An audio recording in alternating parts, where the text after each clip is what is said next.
Hi everyone, welcome to Web2Tech YouTube channel. Today for this video I will be showing you how to add files and photos in Gmail. So first of all, you open the Gmail application. Once you tap open the Gmail, you need to tap on compose over here.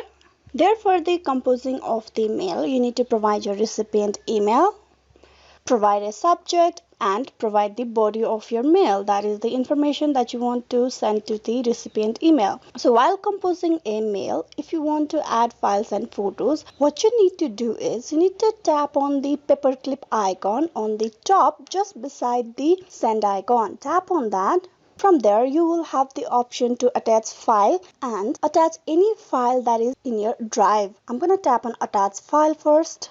Now from here you will be able to choose pictures or any file documents that you want to add. There you can see images, audio, videos, documents. Here tap on any picture that you want to send and that picture will get attached to the mail. Similarly, if you want to send from the drive, you can tap on the paperclip icon, tap on insert from drive. Now from here you will be able to choose any files and documents for you to send. You just need to tap on send icon. This way you will be able to attach files or photos in the Gmail and send it to the recipient email. So this is how you can add files and photos in Gmail. Hope this video was useful. Please like and subscribe the Web2Tech channel. Thank you.